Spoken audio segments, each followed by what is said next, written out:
bonds. With us now for more on the subject is Jan Randolph. He is the head of sovereign risk at IHS Global Insight. Jan, thanks so much for joining us this morning.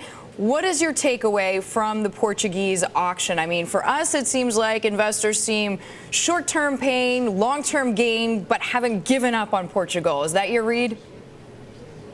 Well, it depends what the ECB does. It has the power to push back on these yields by becoming a big buyer. But it's got an eye on the European governments, whether it has a mandate to do that.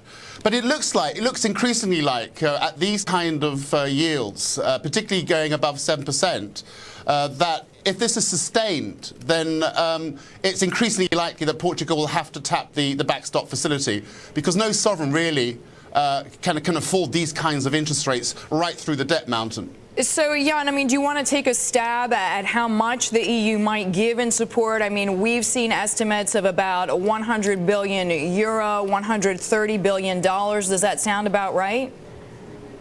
Well, I mean, they'll calculate the refinancing requirements of the sovereign, I put it down to about 70 billion euros. It'll be around about that mark. I think the key issue also is that we mustn't forget is the contagion onto the bigger borrowers like Germany. Sometimes it's cheaper to throw 70 billion euros at Portugal than to see German borrowing costs go up 80, 90 basis points. But I mean, that's sort of an equation. In some bizarre sense, I mean, German bonds have actually benefited from what's going on in the periphery countries as more and more people have looked to buy the more stable bonds, right?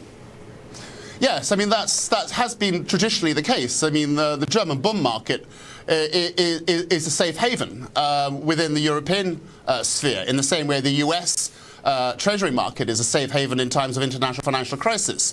The fact that if German bond yields are kept low and are unaffected by what's happening in the periphery, then that's the way they'll keep it. The thing about Portugal also, we have to look at the wider economy. I mean, it's not growing. It's forecast to contract next year.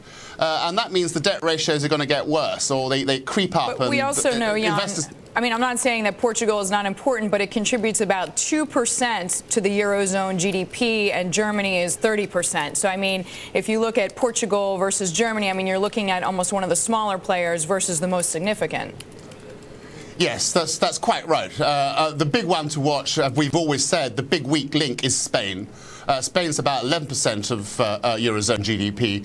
But there is a potential knock-on from Portugal onto Spain, because Spanish banks hold a lot of Portuguese debt, both sovereign and banking system debt in Portugal. So it is important to stabilise Portugal. But the big question is, for the periphery, is where's growth going to come from? Because that has the great power to redeem the situation from these solvency stresses. So, Jan, before we let you go, I mean, I want to talk to you about the possible timing if the European governments do step in, just kind of going back to something we talked about that $100 billion euro assistance, if you like. When, if it happens, could we see it? Within the next 24 hours?